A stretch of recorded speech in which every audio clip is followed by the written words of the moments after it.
Thanks, Jim. Justin Stone here with EliteBaseball.tv. And the tip of the week this week is how to keep youth players active in participating in the game while on the bench.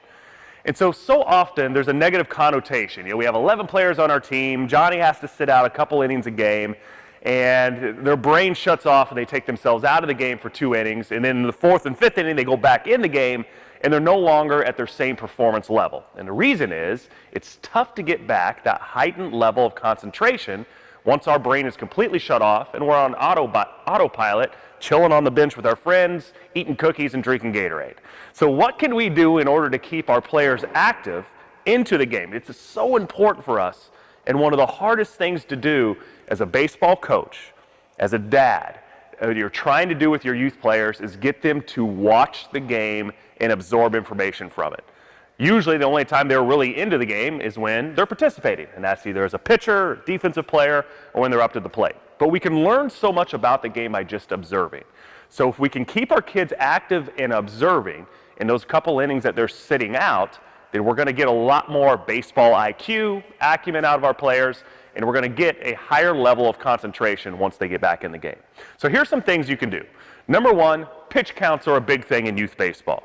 So whether you're using the game changer device or the old manual pitch counter, make sure one of your players on the bench is doing this and not a parent. This gets them into the game. Hopefully your younger players know how to keep score, and if they don't, teach them how to do it.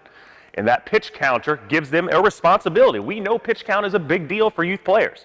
So it gives them a higher level of responsibility at that point. Trying to pick up, if we have a pitcher on the mound that we do have leadoffs and steals, have one person designed or designated just to try to figure out the pitcher's move to first base. He's going to have the stopwatch. He'll have the time of the pitcher's move to home, trying to figure out if he's a 1-look or 2-look guy at second base.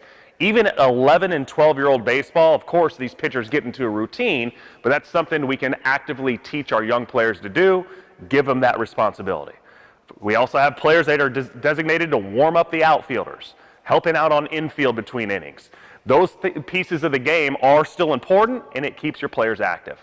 One that I used to do that I like, and this is a little bit of a higher level, I used to relay the opposing pitching coach's signs into my hitters. In majority of the time as a high school coach, which I spent a couple years doing, I think I had the opposing pitching coach's signs about 90% of the time. It was pretty well understood that I was a sign picker, and it got around the conference or the league, and so people would try to do different things or see me peeking in their dugout and get upset, you know, just normal baseball stuff. But most of the time I'd pick the signs in the first inning. So what I ended up doing is I'd pick the signs in the first inning, and by the way, coaches, if you're going to actually have a pitching coach sitting on the bucket relaying in signs, I'll tell you 90% of this time, it was a hat was the indicator, or one sign after the indicator. Indicator was the first sign to touch, or it was actually first touch. It was like 3 out of 4 or more times than that, that was the signs. It's like, if you're not going to disguise your signs any better than that, I am going to pick them. Like, you're just giving them to me right here. But of course, they'd see me see me peeking into the dugout and be upset. So what I do, I figured it out, and I gave it to a player on the bench, and he relayed the signs into the batters the entire game using the system that we did. They never even knew that I was doing it anymore because I wasn't. And that player has a really important role. So now we're relaying in the signs to the hitter each time. That guy feels like he's a big part of why we're scoring 10 runs here in the game. And that was a very good way to keep a player active and into the game. Then, the idea of picking signs, that's one small piece of the game. Controversial or not, it goes on at every level, and somebody's oftentimes designated to do it. But having the players on the bench try to do that on their own, that's kind of a fun game to play. Whether it's the third base coach, somebody looking into the dugout for a pitching coach's signs, you'd be surprised how savvy your players get at that.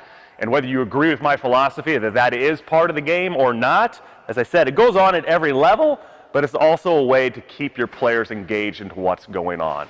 So there's several instances there that we can keep our players active while they're on the bench, have them feel part of the team, giving them little challenges throughout the game, and then making sure that their level of concentration stays high when they get back into the game, you know, that youth level of baseball when they're rotating in and out.